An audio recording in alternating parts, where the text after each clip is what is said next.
Democrats prepare for Trump to declare victory early. According to The Guardian, Reuters, we are ready to respond if he does that, and if we see that he is actually trying to manipulate the media, manipulate the consensus of the American people, we are ready to respond, Democratic candidate, Vice President Kamala Harris shared this week.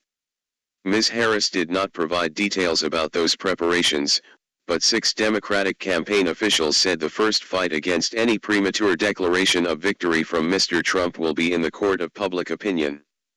They plan to flood social media and television with demands that all votes be counted before a candidate declares victory.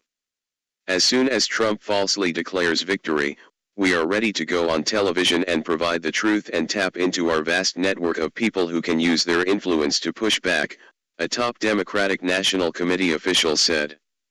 A senior Harris campaign official said they were confident Trump would declare victory before all the votes had been counted. He's done it before and failed. He'll do it again and fail, the official said. In 2020, Trump declared himself the winner early the morning after Election Day, or 3 days before the first television networks called the winner. He ultimately lost to Democratic candidate Joe Biden. But he has never accepted the results and has made baseless allegations of election fraud. The former president also told reporters this week that he hoped to declare victory on Election Day, November 5, although experts said it could take several days to know the final results. Trump's campaign declined to say whether he intended to declare victory early, but said he would fight for all the votes until the last polls closed. Meanwhile, analysts said Republicans have prepared for a scenario of not recognizing the results if Trump loses through fraud lawsuits. The race for the White House is in the final stages as Election Day approaches. Both Harris and Trump have been campaigning hard in battleground states in the final days.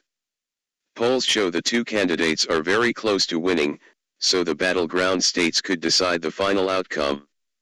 The opposition is skeptical about what Trump will do if he loses, after the former president said he and the Speaker of the House of Representatives are working on a little secret. However, some observers and Democratic politicians believe the most important line of the night came from the Republican candidate himself, after he introduced Mike Johnson, the Speaker of the House of Representatives, to the stage and hinted that they had a secret in common. "We have to get our congressmen and senators elected," Trump told the crowd, referring to the congressional elections that also take place next week. "We can easily take the Senate. I think with our own little secret, we'll do very well in the House. Our little secret is having a big impact. He and I have a little secret, and we'll reveal what it is when the race is over," he added. The former president did not provide any further clues. But commentators and some Democrats have drawn their own conclusions. Meanwhile, according to Dan Goldman, a Democratic member of the U.S. House of Representatives from New York, Trump's motive for holding a rally in a state where he has almost no chance of winning is to boost support for Republican candidates.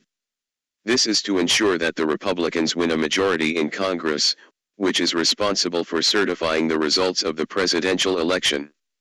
Why is Donald Trump going to New York 9 days before the election? It's clear that the state is going to go to Kamala Harris, said Goldman. The answer is because New York plays a big role in the House election. There are 7 seats that are uncertain, and that could decide the majority. According to Goldman, if Congress were under Republican control, they could reverse the certification process. In 2020, when Democrats held both the Senate and the House, Trump tried to persuade and ask then Vice President Mike Pence, who oversees the process under the U.S. Constitution, to delay certifying the results. The plan failed when Pence refused, leading to riots at the Capitol and some people calling for the former vice president to be hanged. If the election had been reversed, the Republicans would have had more opportunity and more power to overturn the election. "I believe that is the secret between Donald Trump and Mike Johnson," he added. Johnson played a key role in Trump's efforts to overturn Joe Biden's victory. Back in 2020, the House Speaker backed a lawsuit to overturn the results in 4 swing states in Texas and joined 146 other Republicans in Congress in voting to challenge the election results.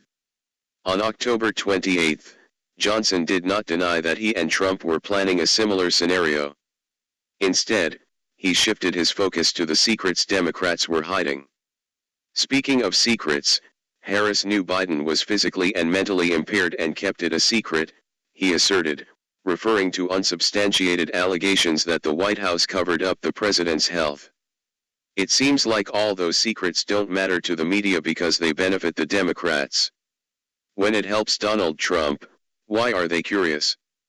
By definition, secrets are meant to be kept secret, and I have no intention of sharing this secret, the politician added.